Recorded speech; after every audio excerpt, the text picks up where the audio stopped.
For me, this story has one of the funniest reasons to rob anybody or to have stolen from anybody. If you can watch this video to the end, you will definitely agree with me on this. Even though this is not the first time we have seen a group of young guys rob and murder somebody. We've actually seen that multiple times, but the reason behind this particular one is what is funny and it's not making sense at all. At the same time, making a whole lot of Nigerians to begin to wonder what is our young ones turning into. These teenagers you are seeing on the screen right now, they are trying to rob a young man of his phone and murder the young man in the process. This incident happened around on the 16th of May 2026 in Enugu State, that's southeastern part of Nigeria. The robbery and murder was committed by these three teenagers you are seeing on the screen right now. They are all students of Union Secondary School in Agbani, Enugu State. Starting from this one you are seeing on the screen right now, whose name is Chukwuemeka Obiedom, is from Ifitani village in Agbani, in Ukano West local government area of the same Enugu State. He's an SS2 student and he's just 16 years old. He's the one that had the motive for the crime and he's the one that masterminded the crime. Followed by this other one you are seeing here, his name is Obidike Odinaka. He's just 18 years old. He's from Ebonyi State. That is another state in southeastern part of Nigeria.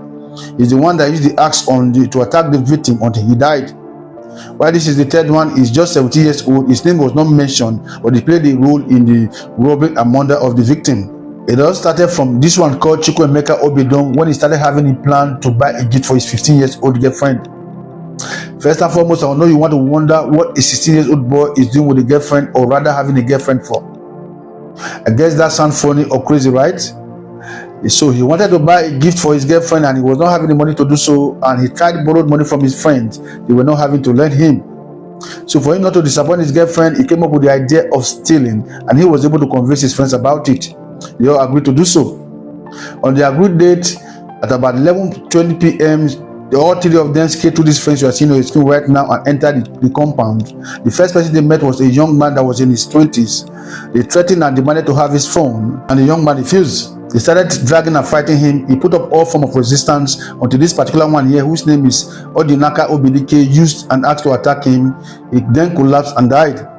They then escaped with his phone through the same fence they entered the compound with. Unknowingly to them, the newly installed a solar-powered CCTV and street light was able to capture their movement in and outside the compound.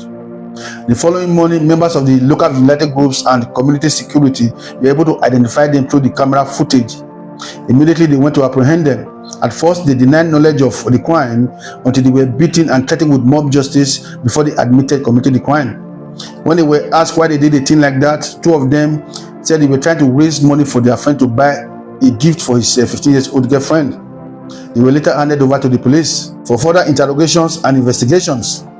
Maybe that can as well lead to other forms of criminality. You never can know. Now, this is why a whole lot of Nigerians are saying that the motive behind the crime was very funny and it's not making sense at all.